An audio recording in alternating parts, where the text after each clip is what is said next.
हर साल हम बुराई पर अच्छाई की जीत मनाने के लिए इस दिन को मनाते हैं, जो मार्च की शुरुआत में फाल्गुन महीने में आता है।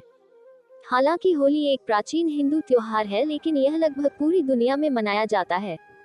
हिंदू परंपराओं से प्रेरित होली दिवाली के बाद आने वाले सबसे महत्वपूर्ण त्योहारों में से एक है।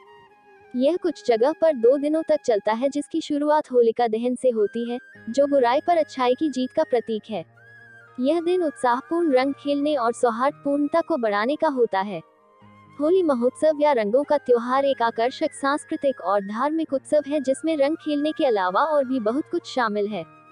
होली मनाने की पीछे की वजह: मथुरा, वृंदावन और अन्य पवित्र स्थलों सहित पूरे ब्रज क्षेत्र में होली भक्ति और उल्लास के साथ मनाई जाती है। बड़े उत्सवों में वृंदावन की फूलवाली होली और बरसाना की लठमार होली शामिल हैं। यह उत्सव 2 दिनों तक चलता है, जिसकी शुरुआत होलिका दहन से होती है, जो बुराई को खत्म करने का प्रतीक है। होली को कुछ जगहों पर धुलेंडी के नाम से भी जाना जाता है। भारत के सबसे बड़े उत्सवों में से एक होली रंगों, उत्साह और कई अन्य चीजों के साथ वसंत ऋतु का प्रतिनिधित्व करने वाला एक आनंदमय त्योहार है। हर साल हम बुराई पर अच्छाई की जीत मनाने के लिए इस दिन को मनाते हैं, जो मार्च की शुरुआत में फाल्गुन महीने में आता है। हालांकि होली एक प्राचीन हिंदू त्योहार है, लेकिन यह लगभग पूरी दुनिया में मनाया जाता है। होली क्यों मनाई जाती है? होली एक हिंदू त्योहार है जो प्राचीन काल से मनाया जाता रहा है। होली का त्योहार वसंत ऋतु का स्वागत करने के एक तरीके के रूप में मनाया जाता है, और इसे एक नई शुरुआत के रूप में भी देखा जाता है। ऐसा कहा जाता है कि होली उत्सव के दौरान लोग एक दूसरे को रंग लगाकर आनंद लेते हैं। त्योहार के पहले दिन प्रतीकात्मक रूप से सभी बुराइयों को जलाने और एक रंगीन और नए भविष्य की शुरुआत करने के लिए अलाव जलाया जाता है। होली महोत्सव में लोग बहुत से रंग एक दूसरे पर फेंकते हैं। धार्मिक अर्थ में ये रंग प्रतीकात्मकता से समृद्ध होते हैं और उनके कई अर्थ भी होते हैं। कुछ लोगों के लिए होली का मतलब खुद को बुराइयों और राक्षसों से साफ करना होता है। होली बुराई पर धर्म की जीत की कहानियों से गूंजती है। ऐसी ही एक किंवदंती भगवान कृष्ण और राधा के बीच के मधुर बंधन के इर्द गिर्द घूमती है, जो विविधता के बीच एकता का प्रतीक है। इस पौराणिक कहानी के अनुसार भगवान श्री कृष्ण ने अपनी शरारती भावना से खेल खेल में राधा रानी के चेहरे पर रंग लगाया, जिससे होली की परंपरा की शुरुआत हुई। एक पौराणिक कथा के अनुसार होली को राजा हिरण्यकशिपु, उनके समर्पित पुत्र प्रहलाद और दुष्ट होलिका की कहानी से जोड़ती है। भगवान विष्णु के प्रति प्रहलाद की अटूट भक्ति के कारण उसके पिता को क्रोध आया, जिसके कारण होलिका ने एक विश्वासघाती योजना बनाई। हालांकि दैवीय हस्तक्षेप ने बुराई को विफल कर दिया, जिससे होलिका दहन की शुरुआत हुई और अंधकार पर अच्छाई की जीत का स्थायी उत्सव मनाया गया।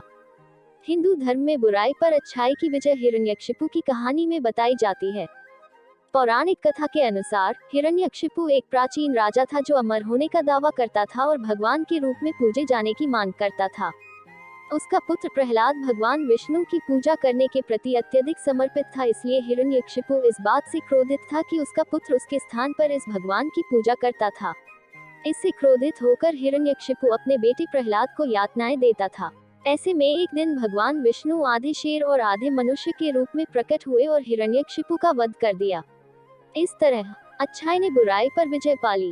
होली महोत्सव से जुड़ी एक और पौराणिक कहानी राधा और कृष्ण से जुड़ी है।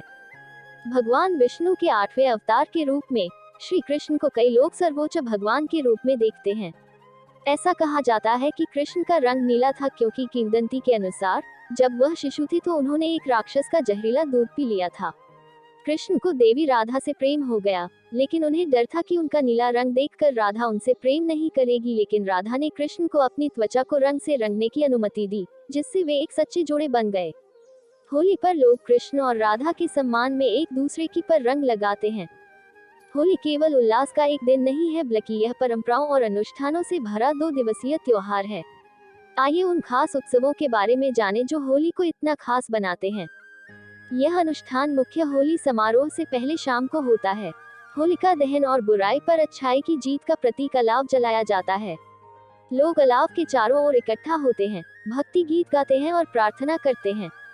यह होली का मुख्य दिन है, जहां रंगों को उछालना और एक दूसरे को रंग लगाने पर केंद्रित होता है। लोग, युवा और बूढ़े, रंगीन पानी और गुलाल से भरी पिचकारियों से लैस होकर एक साथ आते हैं।